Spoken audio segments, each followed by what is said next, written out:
عرب کی ایک مشہور عالمہ نے اپنی بیٹی کو 10 نصیحتیں کی۔ ان 10 نصیحتوں میں ایسی باتیں موجود ہیں جو قیامت تک آنے والی عورتوں کے لیے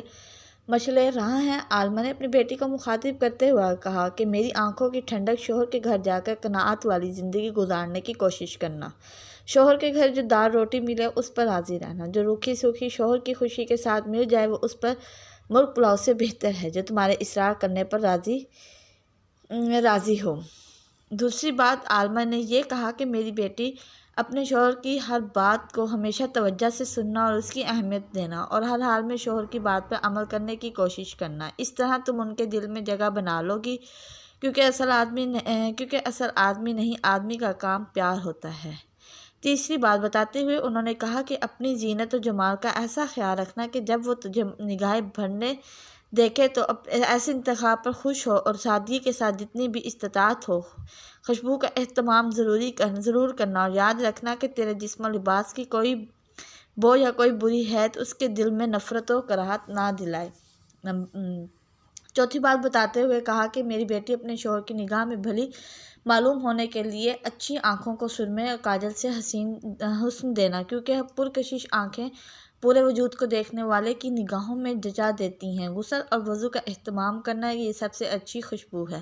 اور لطافت کا بہترین ذریعہ بھی ہے۔ پانچویں بات یہ بتائی کہ بیٹی شوہر کا کھانا وقت سے پہلے ہی اہتمام سے تیار رکھنا، کیونکہ دیر تک برداشت کی جانے والی بھوک بھڑکتے ہوئے شعلے کی مانند ہو جاتی ہے، اور شوہر کے آرام کرنے اور نیند پوری کرنے کے اوقات میں سکون کا ماحول بنانا،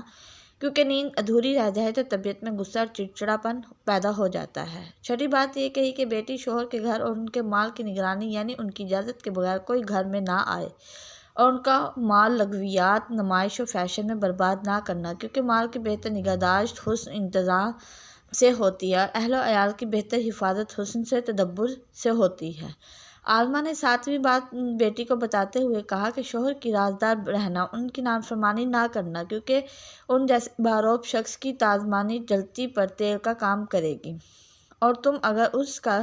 راز دوسروں سے چھپا کر نہ رکھ سکی تو شوہر کا اعتماد تم پر سے ہٹ جائے گا، اور پھر تم اس کے دو رخے پن سے محفوظ نہیں رہ پاؤ گی۔